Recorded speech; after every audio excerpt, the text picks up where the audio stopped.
What's up, welcome. Bienvenue dans ce nouveau tutoriel en continu. Aujourd'hui, nous allons aborder un piège classique en réseau qui est le protocole Spanning Tree. Spanning Tree, c'est quoi concrètement? Spanning Tree, c'est un protocole de couche 2 qui intervient pour éviter les boucles sur notre réseau. D'abord, regardez ma topologie ici. On a trois switches connectés en triangle. Vous allez me dire, mais il n'y a pas de redondance ici. Chaque switch est relié à l'autre par un seul câble. Interro surprise. Est-ce qu'il y a un risque de tempête de diffusion? Eh bien oui, absolument. Pourquoi? Parce que même si il n'y a qu'un seul câble connecté entre chaque appareil, la forme globale du réseau reste un circuit fermé. Si le switch 0 ici envoie une diffusion, elle va monter vers le switch du RAW, va venir, sera transférée au switch 1, puis reviendra au switch 0 et il y aura une boucle. C'est ici que notre super-héros, le Spanning Tree, interviendra pour bloquer cette boucle, au fait. Ok, concrètement, comment le Spanning Tree se passe? Le Spanning Tree se passe en plusieurs étapes. Nous en avons principalement trois.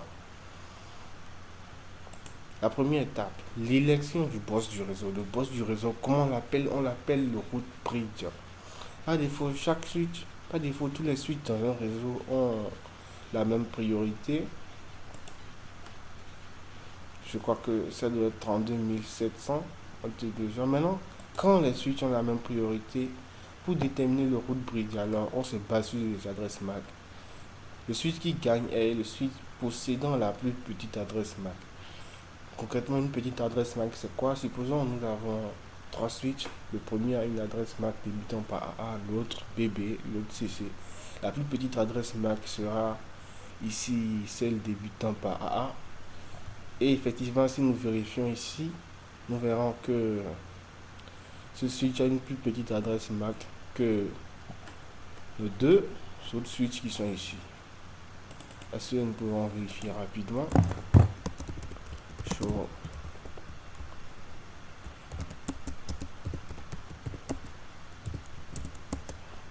Ouais, son adresse MAC 002. Ok. 0002.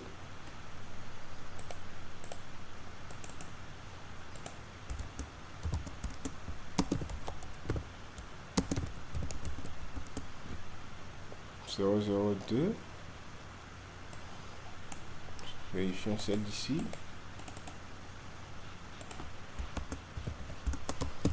Show Spanning Tree. Bon, affichons chacune.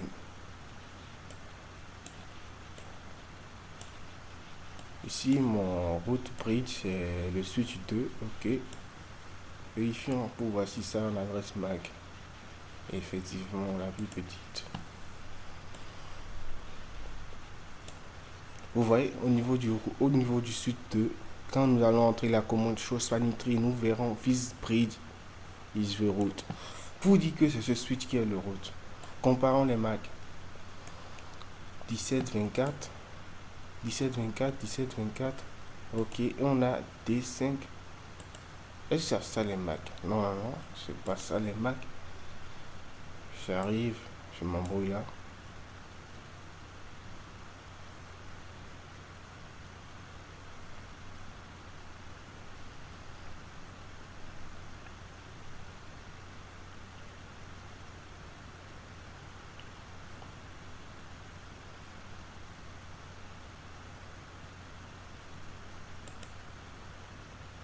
Voilà, c'est ici les Mac. Au fait, quand on prend la commande show Spanning Tree,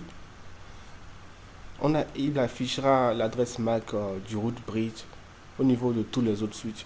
Donc, pour comparer les Mac, ici nous allons regarder. Ici nous avons 0050, 002 et 007. Alors celui qui devra gagner sera le 002. Et quand on regarde ici, on voit que c'est switch 2 qui est écrit. Donc, voilà la justification. Maintenant, le protocole Spanning Tree utilise trois types de ports. Nous avons les ports désignés, les routes ports et les ports bloqués. Automatiquement, tous les ports d'un route bridge sont des ports désignés. Ils ne sont jamais bloqués. Le trafic passe toujours dessus. Maintenant, les switches possédant des liaisons menant directement aux routes bridge passent automatiquement leur port sous le mot et sous des routes ports. On les appelle concrètement, qu'est-ce que je dis? Les switches possédant des liaisons menant directement aux routes bridge. Par exemple, nous avons ce switch, lui il a une liaison qui mène directement aux routes bridge. Donc ici, lui, ça sera un route port pour lui, également lui. Maintenant, ici, comment va se passer l'élection? Par défaut ici, il ne nous reste plus qu'une seule ligne horizontale entre switch 1 et switch 0. Donc, pour que la boucle arrête de circuler, il faut maintenant que entre switch 0 et switch 1, quelqu'un décide de bloquer son lien. Ça, c'est la troisième étape du protocole Spanning Tree. Ok, concrètement, comment ça va se passer? Ici, on regarde les coûts, les coûts de chemin. Ici, ils ont le même coût, ils mènent tous directement au route bridge. Ok, ils ont tous la même priorité. Ok, on ne regarde plus la priorité. Donc, ici, qu'est-ce qu'on va faire? On va se servir encore des adresses MAC.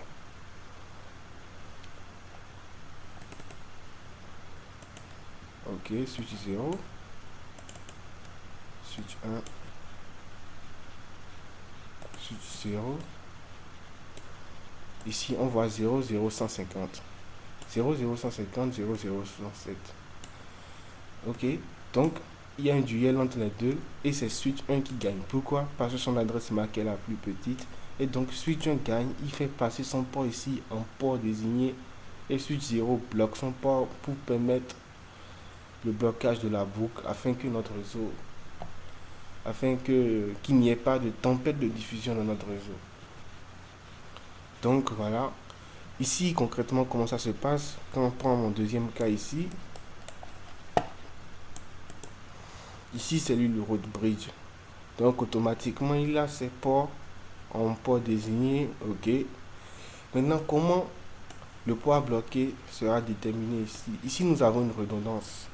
Je vous ai déjà dit par défaut, les switches ont la même priorité.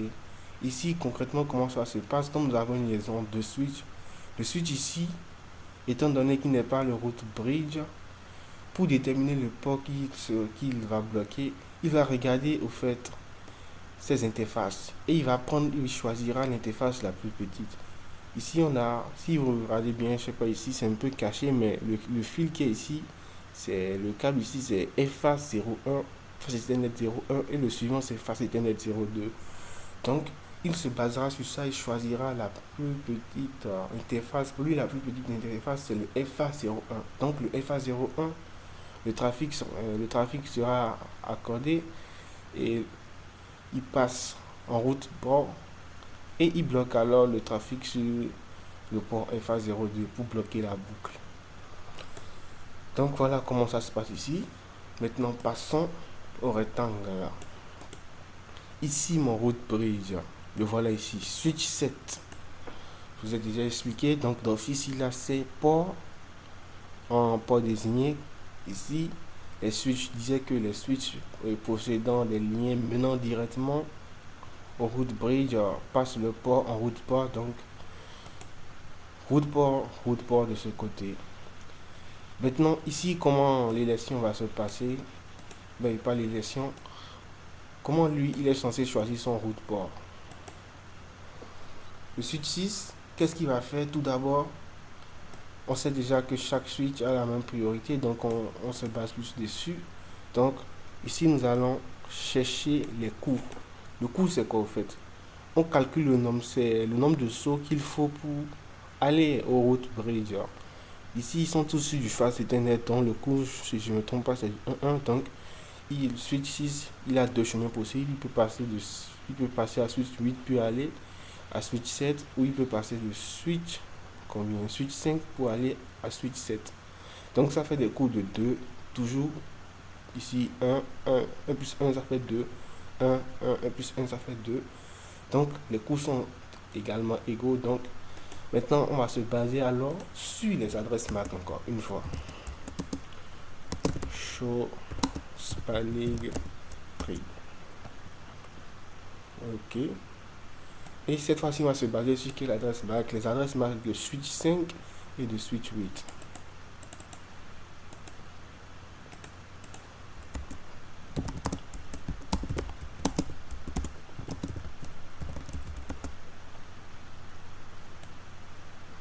Et étant donné que c'est le port de ce côté, le FA02 qui est en vert, nous devons remarquer que c'est le switch 8 qui aura gagné l'élection. Et donc, son adresse MAC devrait être plus petite que celle du switch 5. Vérifions ça sans plus tarder. Switch 5. 00E0.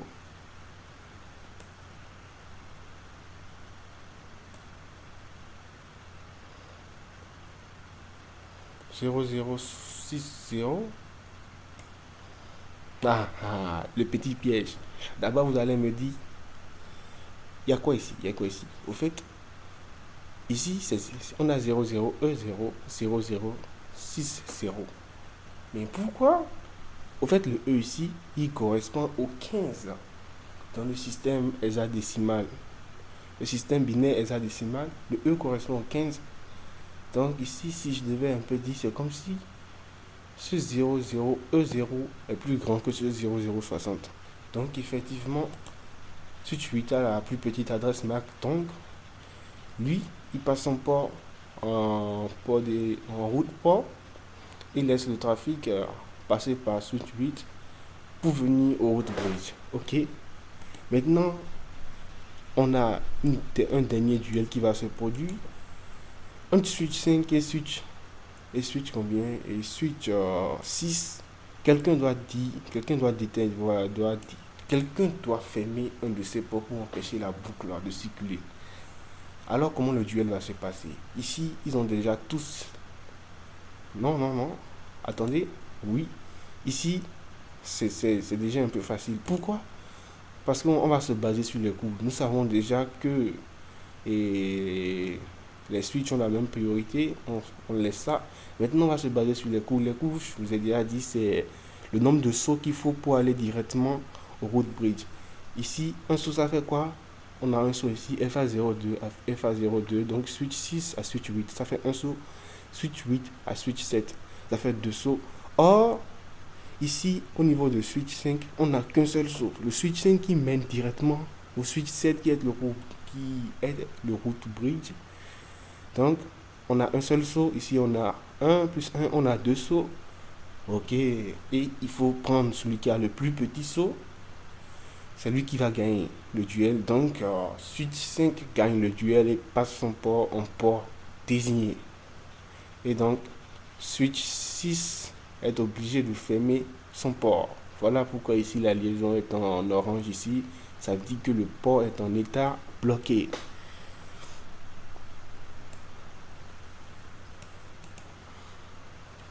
Ok, j'espère que vous auriez compris. Mais ce bref instant d'explication du protocole Spanning Tree. Voilà concrètement ce que le protocole Spanning Tree fait. Mais cependant, il peut être manipulé. Par défaut, on ne le laisse pas.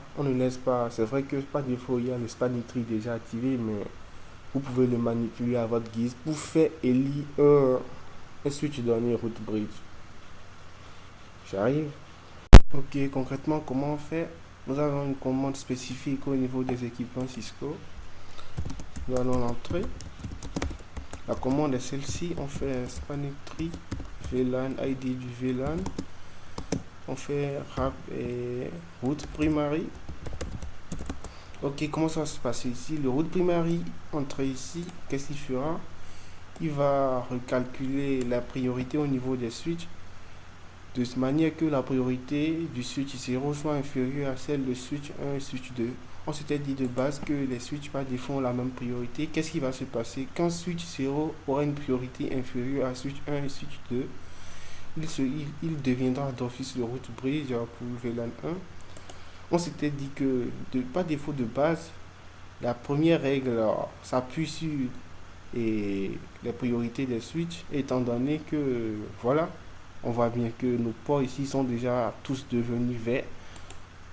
Je vous avais dit que au niveau du route bridge, les ports ne sont jamais bloqués. Le trafic est autorisé au niveau de tous les ports. Donc c'est ça. Regardons. Hésite. Regardons de plus près. Je fais un show Spanic Tree. Je vois. On voit que la priorité est effectivement modifiée.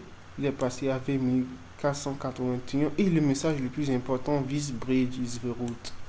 Ça veut dire que notre commande a eu l'effet souhaité. Notre switch 0 ici présent est devenu notre route bridge. Donc concrètement voilà comment ça se passe. J'oubliais, nous avons également deux modes, deux types de Spanic Tree. Conft, je fais Spanic Tree mode. Voilà, nous avons le mode PVST, le mode rapide PVST. Au niveau le mode rapide PVST est plus rapide que le mode PVST. Et on observe une convergence plus rapide, donc c'est la principale différence entre les deux. Mais moi je préfère utiliser le mode rapide PVST étant donné qu'il est une version plus améliorée du PVST. Ok, c'était tout pour cette vidéo. Merci d'avoir suivi. Abonnez-vous, cliquez, partagez, likez. On se retrouve très prochainement pour une prochaine vidéo. Ok.